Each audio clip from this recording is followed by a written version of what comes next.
Hello everyone, welcome to Old Bluff. I thought I'd do a video today on my morning maintenance routine that I do. Talk a little bit about it, some of the grease fittings on the bearings that are so important. I'll show that, a little bit of the other stuff that I do, just clean the machine up.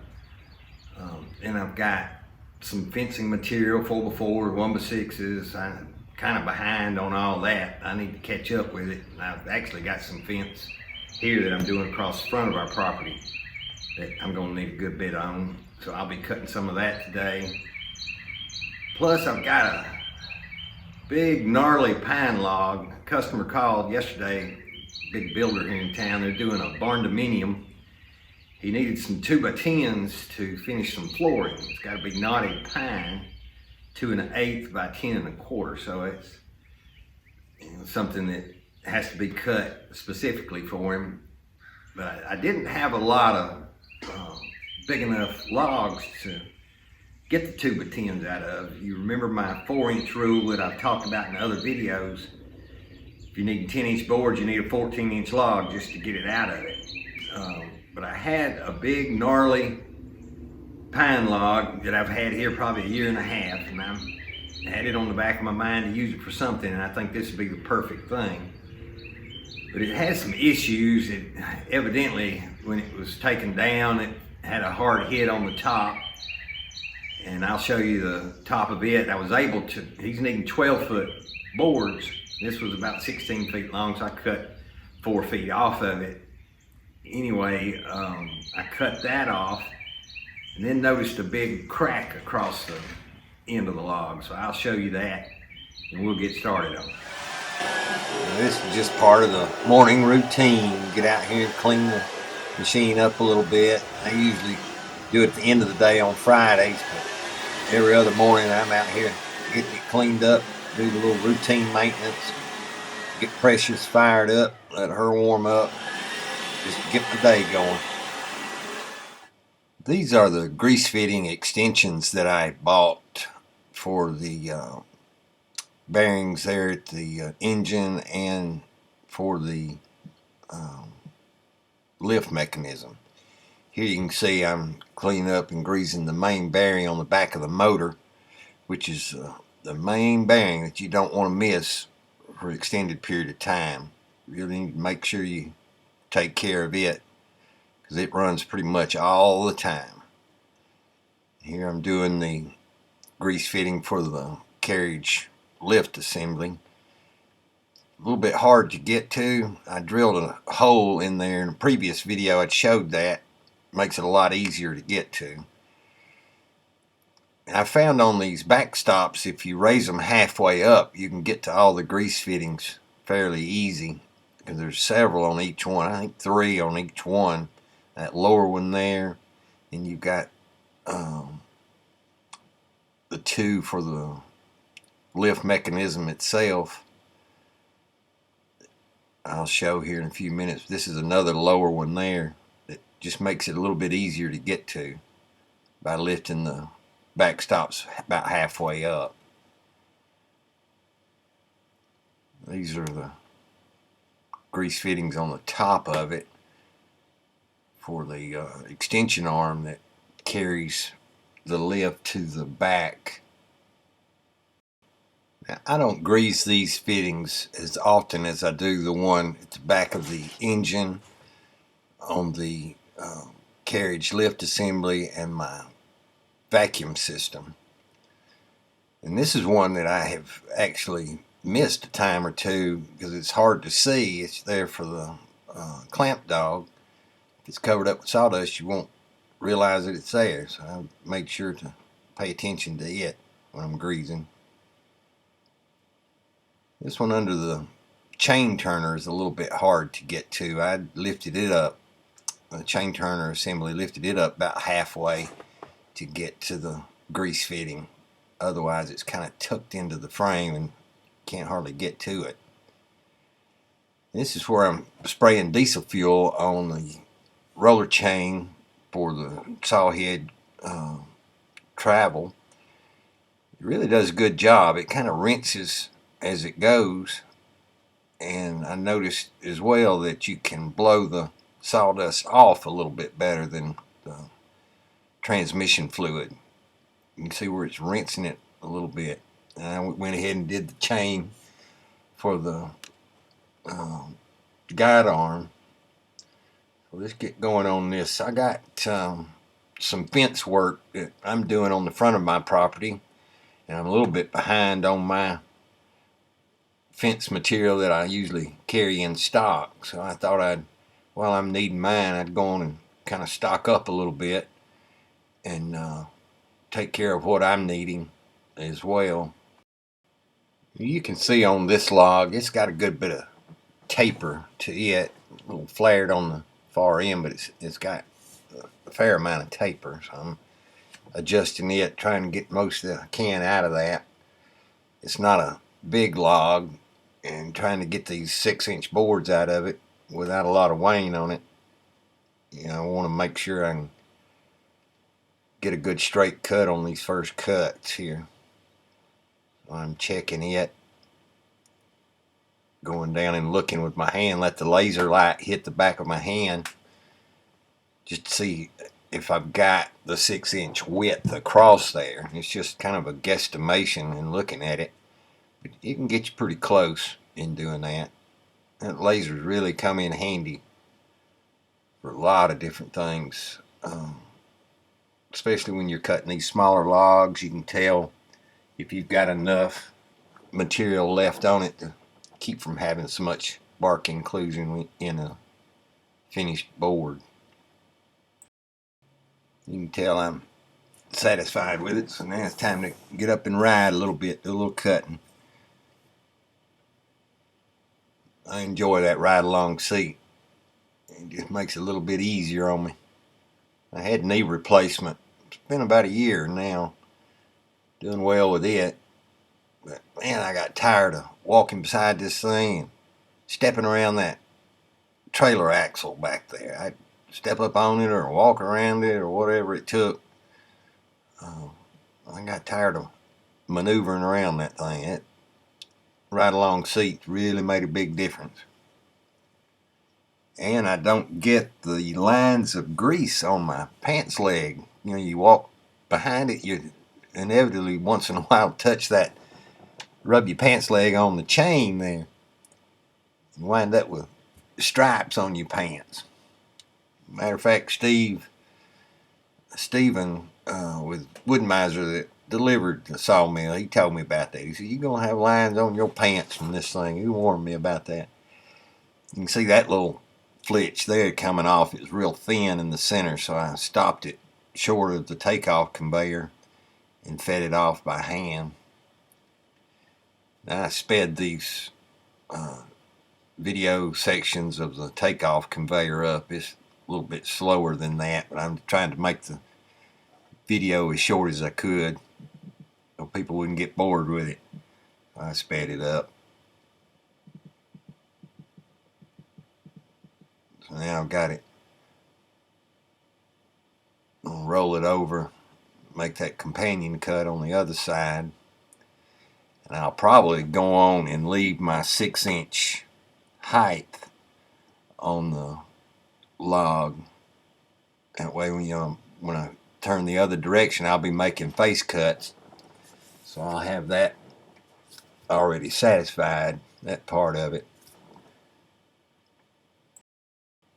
You'll notice that I'm checking everything real good, looking down the length of the log, making sure that it's laying down flush on all of the bed rails. I don't have any bark on these. These are all some standing dead pines that I had. And that's one thing too. If you guys out there are not cutting standing dead trees, you're missing out on some good wood. Obviously, you have to take a look at them. You don't want something that's been laid out on the ground for a long period of time. Bugs have gotten to real bad. These were actually some blowovers that I got from a gentleman. He had a tree farm. We had a big storm come through. These are some that I got from him that are in excellent shape. Not a lot of limbs, not big trees because they were young, but it's some really good wood. So I helped him out by gathering some up. I probably got Probably got 200, 250 logs out of the deal. So it was a good 120 or so trees that he had blown over. So it kind of helped him and helped me as well. Good bit of work, but I don't mind getting out, doing something outside the sawmill every now and then. Other than clearing my land, I do a good bit of clearing here. We're going to get started on building a couple of little cabins here.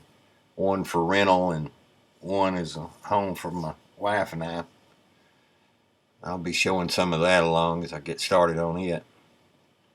This is that first face cut there. You can see it's wet, but I mean it's excellent wood for standing dead. It was probably down about a year or so before I got it, and it's been sitting here probably a year, but I set all my logs up off the ground.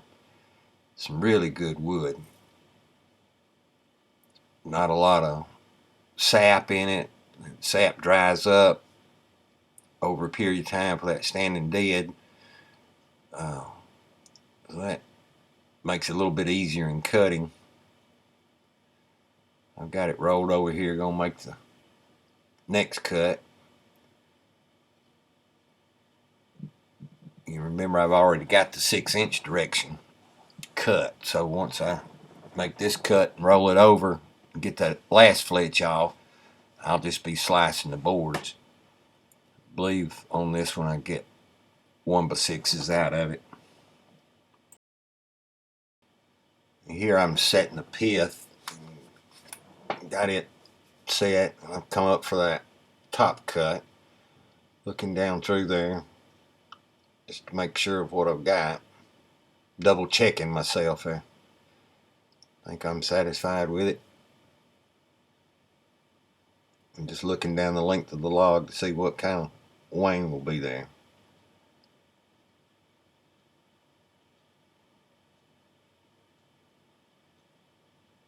You know, these are small logs, but you know, in cutting 1x's out of them, you'll get, I think these are like 10-inch logs on the small end. Some were closer to 12, but anyway, I don't have a whole lot of wane left on it, but for fence rails, they're good enough, especially for me. Usually they'll wind up with just a little wane on one side or whatever, so you know, people will turn that down. I'm actually charring the wood on our fence, just turning it black. I've done a big section out there last year that you can see I made that cut and I wasn't satisfied with it, so I'm going to come back and make another cut. Halfway down the tree I ran out too much wane on it, so I just came back and dropped it again. Used that laser, dropped down I think about 3/4 of an inch, because you can tell once you've gone down the tree and see where the blade runs out, you can tell about how far you need to drop down to come back and get a cleaner board, get that wane out of there. So I'll just draw both of them back, dump them out there on the takeoff conveyor. I chose to have my burn pile fairly close to the sawmill. It's probably about 60 feet away. That way, when I hook to the forks there and carry the flitches off, it doesn't take very long. The skid steer just automatically clamps to the attachment, and I'll take them back to the burn pile. This last burn pile that I had it going for probably a week and a half, because I'd take the flitches that I'd have during the day and throw it on the fire that was already going, smoldering, whatever. I just keep everything pushed up. I pretty much burn everything up, get it all down to the rocks and metal that I might find, cable. I've had barbed wire and some of this land that I'm clearing, old fence lines. I just push the trees over and bring them up, put them on the burn pile, stumps and all. It does a good job getting everything cleaned up. And when the fire goes out, I just get all the rocks and metal up, get rid of them. It's worked out pretty good. That way, when I take the flitches back there and set the forks back there at the takeoff conveyor and reattach the stump grapple, I'll just go grab another log, bring to the sawmill, roll it in the door, and get right back to sawing. So it just doesn't take very long between each one, because I might clear out the flitches 2 or 3 times a day, according to the size of the logs that I'm cutting. Obviously, you get some of these big logs, those flitches they'll pile up quick. You know, I might only get 4 or 5 big trees before I have to go dump these flitches off. These smaller trees, I probably get 8 sets of flitches on the forks before I have to dump them. Some of these bigger trees that I get myself into, the flitches be pretty good size, and you'll see that coming up with this big gnarly pine that I'm getting to here. Here you see I'm grabbing a big log I got the other day. It's weighed out on the green scale at 3,700 pounds, that one. And Precious just reached right out there and grab it. I pick it up, set it to the back, and I'm going to take that big gnarly log right there in front of me, throw it up on the mill. You can see it's busted on this end, so I've got to cut that off. The customer's wanting a knotted pine for flooring. They're doing a Barndominium. He needs some 12-foot 2x10s to finish out a section they're doing a bathroom on.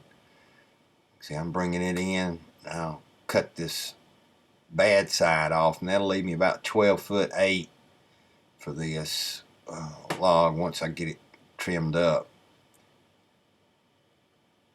This is one that I've had set back for quite a while. Didn't want to throw it away. It had a lot of limbs on it, so I knew it was going to be knotty. This is that end that I cut off. You can see how fractured it was. Little Bella's been doing good. She kind of snuck under the gate and got in. If y'all saw my last video, they were in sawmill jail because they rounded up somebody's little hair-lipped duck, killed it and brought it up. They're just puppies. Brutus, he's too big. He can't get under the gate. So he always sits right out there waiting on me to get finished. I got to fix the fence where I can let them back in here. They just sneak out too much. Scared they're going to get in trouble, get hit on the road, or get shot. I wanted to give a big shout out to Robert Milton there at Hardwood, Alabama. I watched a lot of his videos. That guy's sharp. He knows what he's talking about. He got a good setup. I know his mom and daddy proud of him. But I watched the video the other day where he had put diesel on his lubrication system. And I noticed how clean it was keeping the roller guides, blade, and everything that was on. So I thought, well, that might work well on the chains. So instead of the transmission fluid that Woodmizer recommends, so I tried it on chains, and it's really made a big difference. I'm at least able to blow the sawdust off of it better than with the transmission fluid. Transmission fluid seems to really gather up the sawdust. It really sticks to it. So I wanted to give him a good shout out, and I'm going to leave a link to his channel in the description box. If you haven't checked Hobby Hardwood, Alabama, you ought to look at some of his videos. Now, old Hobby, he told about cutting a big hole in the top of his tank. And what I did is I just cut a hole here where the original vent was at, just enough to get my fuel nozzle in there, and stuck this rag in there, put diesel fuel in that, and adjusted the drip on it so it's just barely dripping as he suggested. But it's really made a difference on the chains. They're easier in the mornings. It really helps to blow a lot of the residual sawdust off. It just doesn't stick as bad as it does with the transmission fluid. It made a big difference on that. You can see the end of the log here and some of the damage that was on the side where it fell, apparently. All that I had taken off. But it left about 20 inches in diameter through the narrowest part of the log. It's probably about right through there. So it still left me a good bit to work with. And this is where I cut the end of the log off. It was really busted on this side, but after cutting this, I got to looking at it, and there's a crack that goes all the way across this log. Comes down through here, crosses on over, comes back through here, and goes all the way across. So I've got to do a change of plans here. I was going to throw it up on the mill and cut right across this area and get rid of this area here because it's not doing me any good. But since I've found this fracture, I'm going to have to do a change of plans here. What I'm planning to do now is cut across here, then come back and cut across here and hopefully get that crack out, because I don't need to send him any cracked lumber. So we'll just have to see what happens when I open this up. You just don't know until you get into it. But I'm going to try and just take that section out, and I might get one or two out above it. I'll just have to see. I may not get anything. I'm only needing 12 boards. I don't think I'm going to get it out of this log. It's so close on diameter, and then to find this crack across there has really messed things up. So let's just get it up on the mill and we'll see what we can get. It's either going to be real good or real bad. Probably the latter of the two. And I'm trying to finagle this thing, get it lined up with that crack that I found across there, and saw that I just couldn't see it well enough. So I'm going to take a lumber crayon and mark this crack all the way across where I can see it better and gauge a little bit better as to where I want to start my cut to try and get that crack out of there.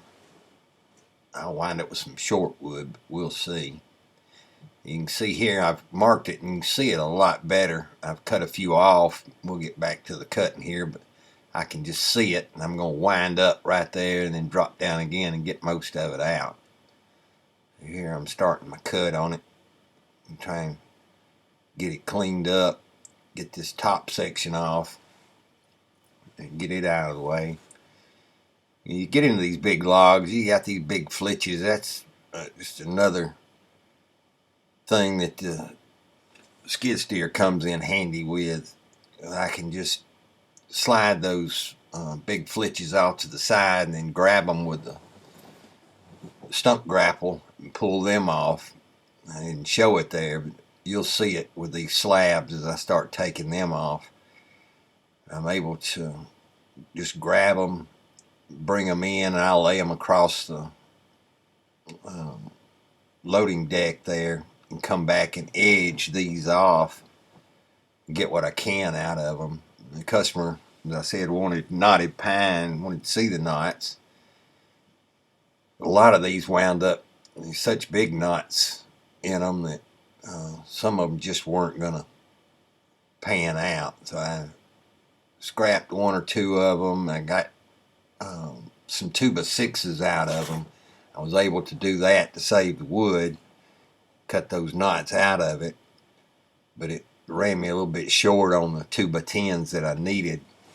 I think I wound up, you'll see at the end of the video, I wound up getting about 9, I think, of the 2x10s needed, 3 2x6s, but even the 2x6s, a couple of them I was not satisfied with. Wound up, I think, with one 8-foot 2x6 that I could just put back when somebody needed one, whatever. You'll see that coming up.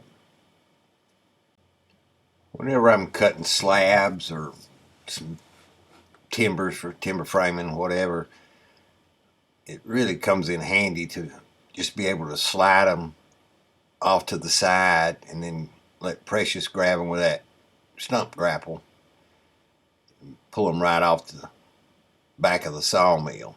So you can see I'm setting this slab off to the side, and I'll come back and edge it out once I finish with the bulk of the 2x10s. Those teeth are real aggressive on that stump grapple. I'm thinking about getting some PVC pipe, cutting it, laying across those teeth when I'm grabbing slabs or whatever to take out of the sawmill. You can see how I just slide one end out and then grab them with precious there and lay them off to the side, come back and finish cutting later.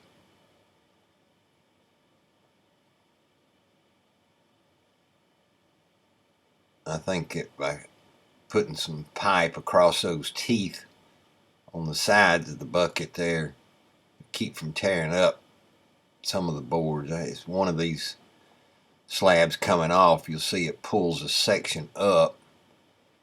These are like 2 1/8 thick, is what the customer needed for the flooring. You can see that section on the far end where the teeth are pulling it up. So I got to do something about that. I've got that little piece across the grapple that comes down, it hits flat. You can see here where I'm winding up with that last board, just above that black line that I had put in there. So that worked out pretty good. So now when I step down the next time, I'll have that one slab with that crack in it that I can deal with. And I think what I wound up doing with it is come back and trim it to 2x6s, edge it out to 2x6s to get what I could, salvage what I could out of the log.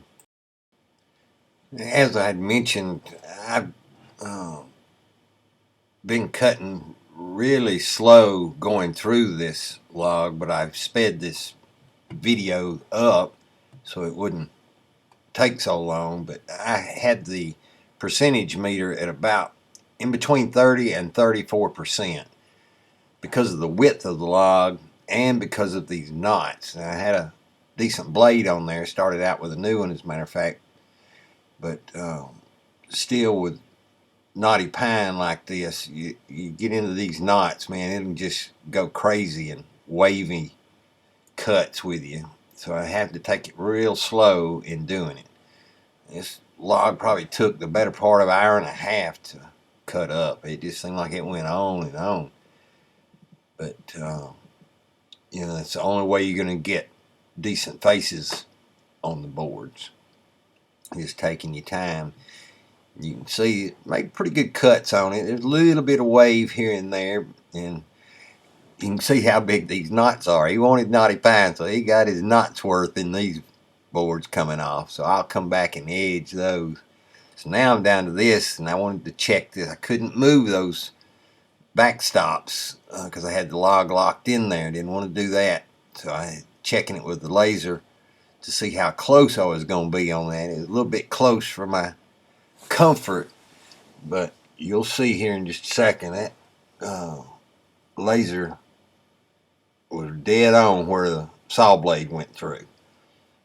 And I don't know about any other people's mill, but mine, that backstop that's towards the operator end is about 3/8 of an inch higher than the one towards the back of the mill, which is not a problem. So, but you know, the thing is, once you know that you've cleared that one, you're gonna clear the next one even more. So that I've just kept that in mind. Never said anything about it, but it kind of comes in handy in being that way. But I just didn't want to unlock that log. You can see where I came through it there. That's right where that laser line was at.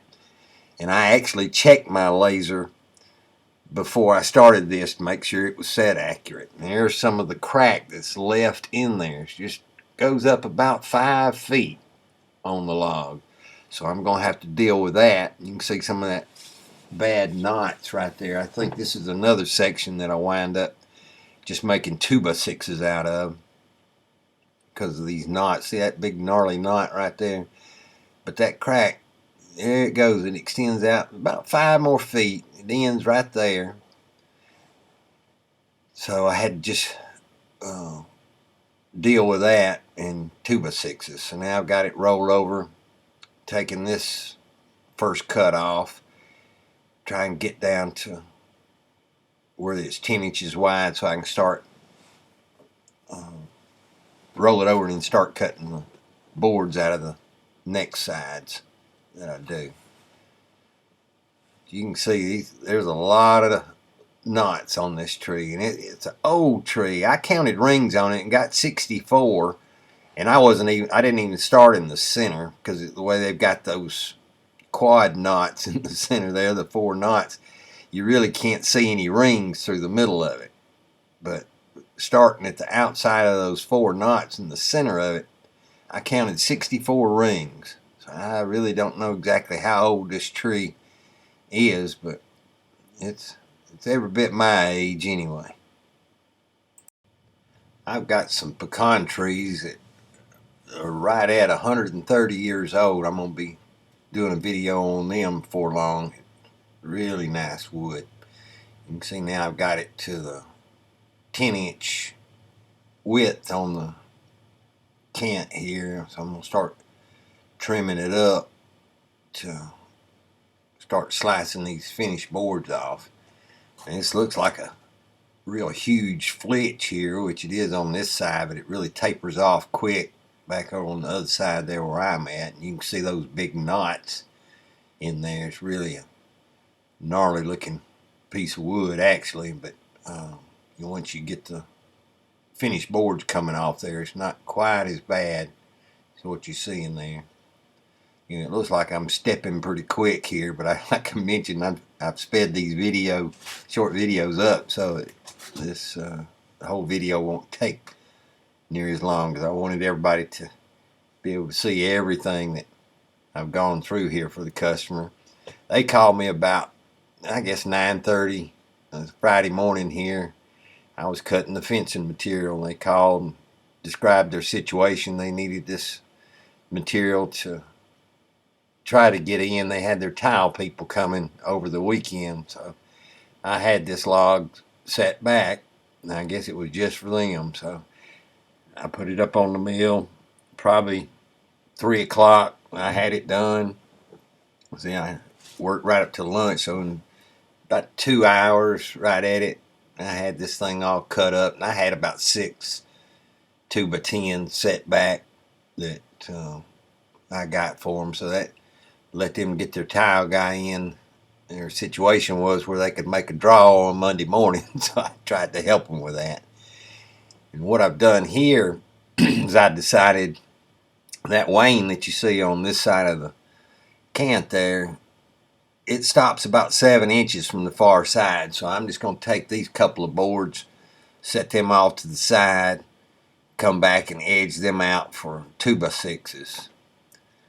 And then I'll start cutting the finished material. And here you can see I'm realigning again. You can see that laser light just dancing across the top. So I'm realigning to just drop down. See how it just dances across the top? That lets me know that that saw blade is lined up perfect with that top. So then I just set my auto down, drop down that 2 1/8, and just go through it and just cut all this up. You can see my 2x6s that I'm going to make, the 2x10 sitting there on the lift arms. I'll come back and edge those off before I edge those slabs sitting out on the loading ramp there.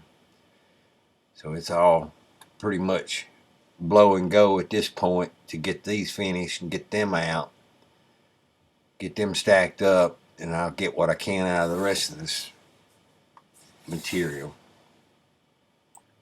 Well, I apologize for this video being so long. I've tried to speed it up as much as I could in places, trying to keep it from being so long, but I wanted to share everything that I've done through the day here in this event that I had. I'm glad that I had this old log sitting back to help a customer out, and I got a little fencing material done as well. I think I cut probably about 8 logs up for fencing material, so I got a good bit put back, more than I needed.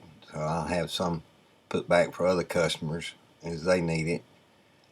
But I wanted to thank you all for viewing the video, and maybe subscribe if you like.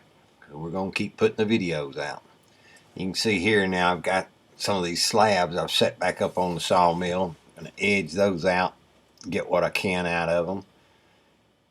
There's several sections that I have to just go on and cut 2x6s out because of the way the big knots wound up in them. They just weren't going to be acceptable. So for you folks that's thinking about starting a sawmill, getting out there in it, you know, you've got to provide a service for your customers. You've got to take into consideration what they're needing, what your capabilities are. You know, no matter what sawmill you're running, manual mill, doesn't really matter. If you're providing a service for somebody and help them out, you know, they'll return to you, and it'll only grow your business. You have to start somewhere. You have to start slow. You know, and I'm just sharing what I have learned, you know, in hopes that it'll help somebody along the way. You can see here I'm cutting a 2x6 off the top of this piece here and leaving a 2x10 down on the bottom, so that'll finish that one out, because I just wasn't satisfied with where the knots were on that one. I'm starting another piece here and knocking the top of it off, get it where I can start cutting good boards off of it. Looks like I'm dropping down, getting another 2x6 off the top of it because of the way it wound up. This end out here towards me, so I remember on this one I cut 2 or 3 feet. I think I cut 4 feet off actually. I wound up with a 8-foot 2x6 off of that one. And here I flipped it over, and I'm going to get that last cut will be a 2x10 off the bottom of this one. I'm just glad I had some extra 2x10 set aside that I could give to the customer so that they could wind up getting enough to finish their job and make their draw. They wound up with some pretty decent wood. They definitely got their knots worth out of this because there's some big knots in it, but for the most part it turned out pretty good. I think I got 9 boards out of the 12 that I was needing, and I got one 8-foot. So until next video, you guys take care, be safe.